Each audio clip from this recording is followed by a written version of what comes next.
I can safely say I had a little bit to do with Denzel Washington's career.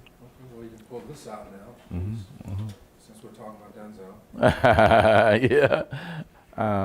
I had a little bit to do with Chadwick Boseman's career. See him tonight. You're going to see Marshall. Okay. I had a little bit to do with Morgan Freeman's career. I can take it. Okay. Sam Jackson's career. Because we were all out there, you know?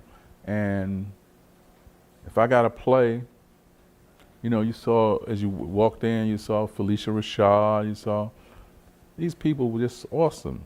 Didn't have no place to work. And New Federal came along at the right time.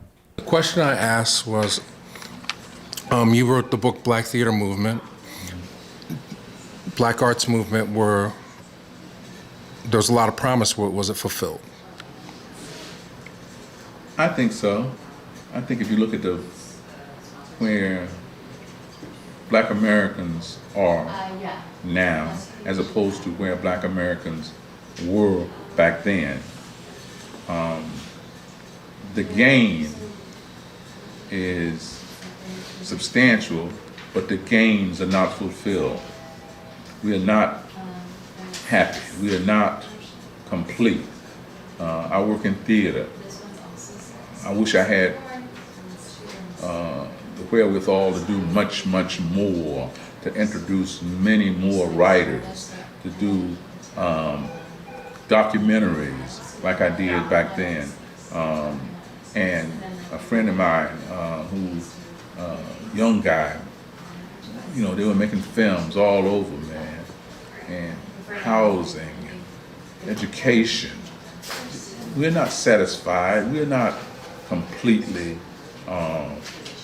independent of everything as the promise in the Black Arts Movement. The Black Arts Movement had that promise, had that possibility, you know, and the pot of funding, whether it was federal, city, and state, was a pie, and that pie was divided up, and that pie never got bigger, but we had to include Asians, LGBT, and Hispanics, and the women's movement. So many other movements had to get a piece of that pie, but the pie didn't get any bigger. The only thing that could happen is the theater had to do less. Film people could not have training programs the way they wanted. And so there's a disappointment. And the only way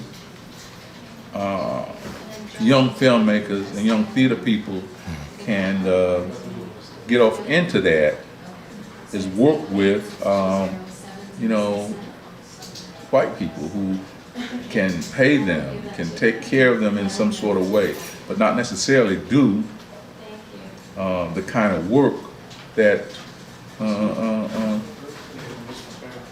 they want done. Their dream is deferred, as Langston Hughes used to say.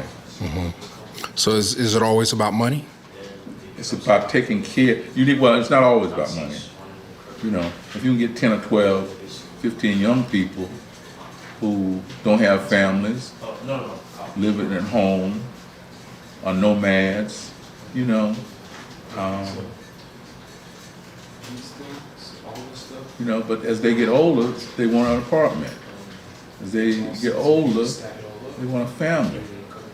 They gotta take care of them. They gotta feed them. So they need some money to do that. Yeah, I talked to Lonnie Elder's widow, and she was one of the founding members of Negro Ensemble, and she was saying, I didn't know that they were salaried. Yeah, they got paid year round. So when you have a situation as in American theater, when you have 66 theaters, 65 of which promote and preserve and perpetuate European culture, then you have a situation where we are not again, we do not have the tools so we can participate. So if you had, as an example, if you had 9 black theaters and 65 white theaters on a 5-play season, that would be 45 plays, 45 directors who are not working now, a host of actors who are not working. In 2 years, there's 90 plays, 90 playwrights, 90 directors, and so we begin to work and make the contribution and develop our aesthetic, which we then can generously provide to the American theater to enhance and enrich the lives of everyone. August Wilson, they glamorized him, they made him the golden child, but he, in interviews, he would say, there'd be 15 August Wilsons if you spread that money around. Yeah, the system's not going to do that. The white theaters that exist out there now, they're not about development of African American writers.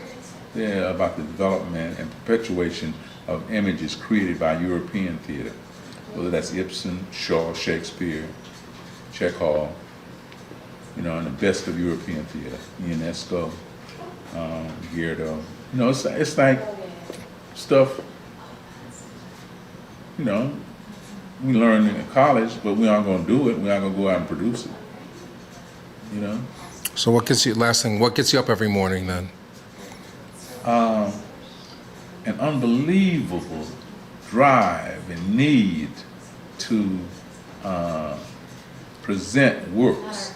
I'm just thrilled. My first play opens on October 19th and goes through November 19th, and it's by a young writer named Howard Kraft out of North Carolina. Just absolutely fabulous. I want the world to see this play, and I hope they'll feel the same way as I feel. It's called Freight, 7 Incarnations of Abel Green. You know? You got a movie coming out too. Yes. I didn't have nothing to do with that. That's Junie and Reed. But it's a wonderful movie, man. You know, when they screened it, it's just wonderful. I just, you know. Okay. And we went to the same film school, Junie. But I was there 1 semester. But he learned how to make them documentaries, man. He's been making them for 20, 25 years.